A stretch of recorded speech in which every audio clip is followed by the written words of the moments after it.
5 seconds.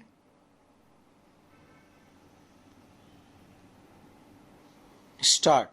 In the early 19th century, Buchanan traveled through the Rajmahal Hills.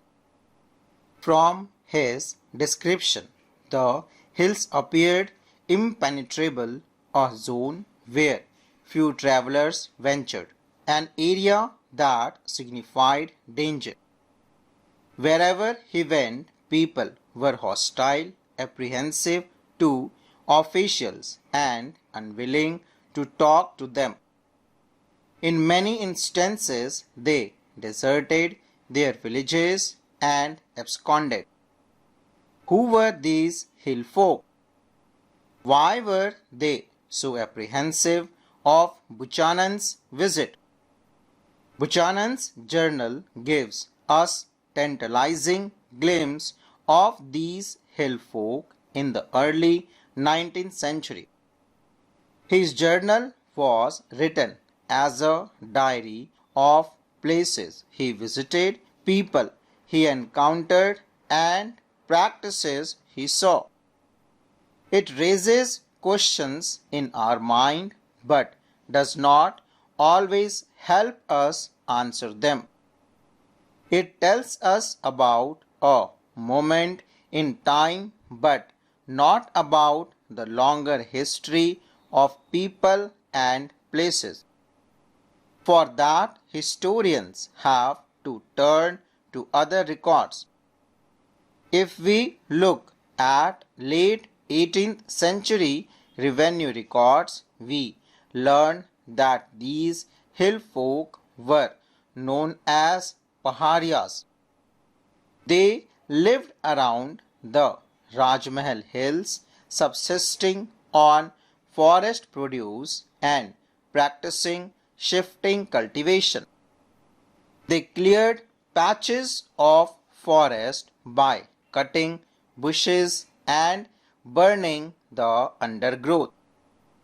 On these patches, enriched by the potash from the ash, the Paharias grew a variety of pulses and millets for consumption.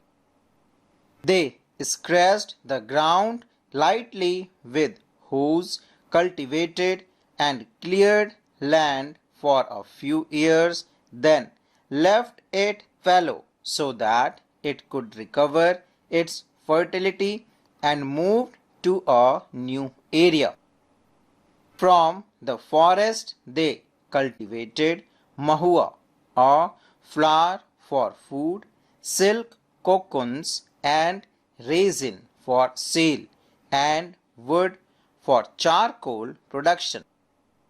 The undergrowth that spread like a mat below the trees and the patches of grass that covered the lands left fallow provided pasture for cattle.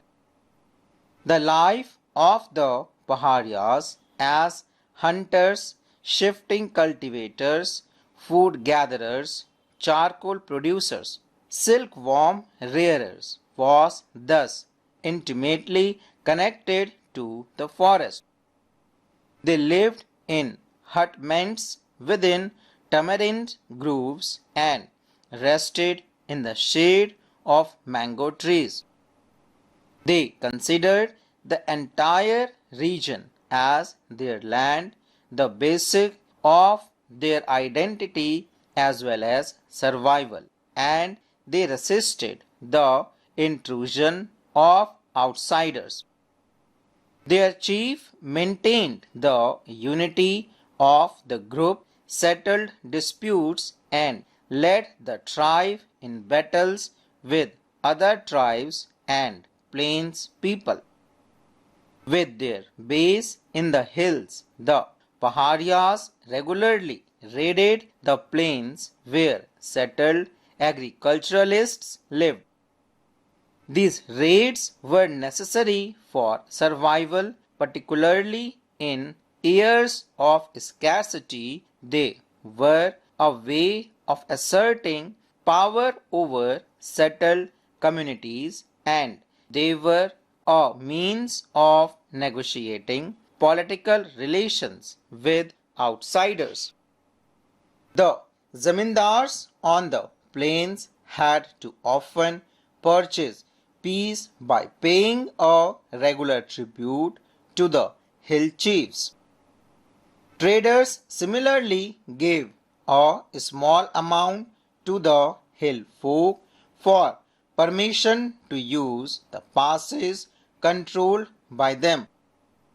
Once the toll was paid, the Paharia chiefs protected the traders, ensuring that their goods were not plundered by anyone.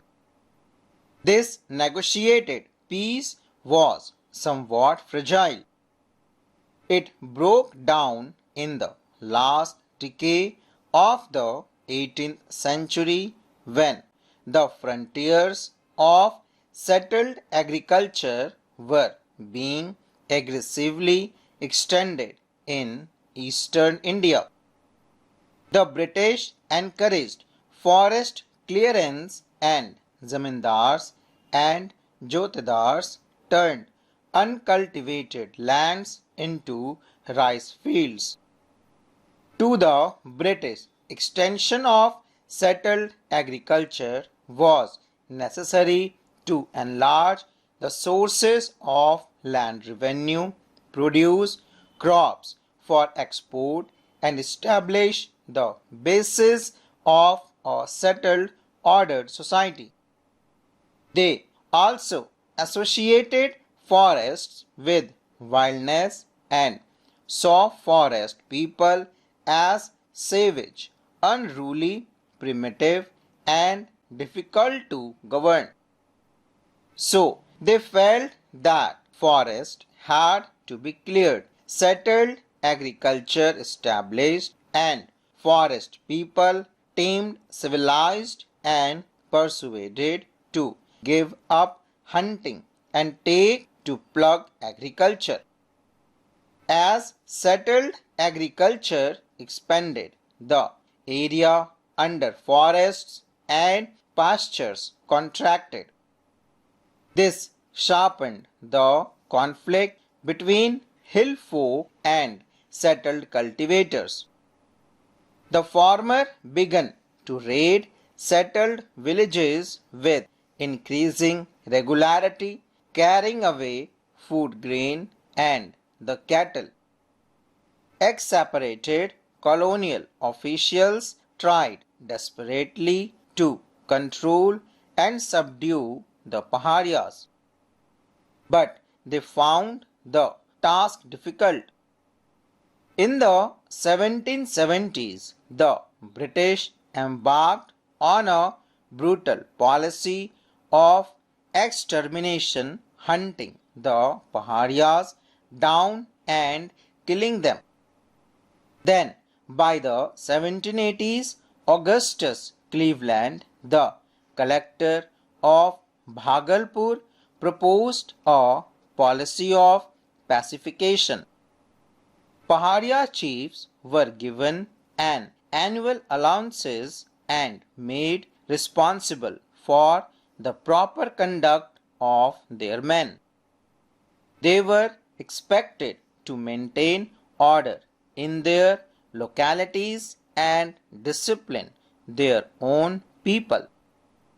Many Paharia chiefs refused the allowances. Those who accepted most often lost authority within the community. Being in the pay of the colonial government, they came to be perceived as subordinate employees or stipendiary chiefs. As the pacification campaigns continued, the Paharias withdrew deep into the mountains, insulating themselves from hostile forces and carrying on a war with outsiders. So, when Buchanan traveled through the region in the winter of 1810-11, the Paharias naturally viewed him with suspicion, and distrust. The experience of pacification campaigns and memories of brutal repression shaped their perception of British infiltration into the area. Every white man appeared to represent a power that was destroying their way of life and means of survival, snatching away their control over their forests and lands. Full stop.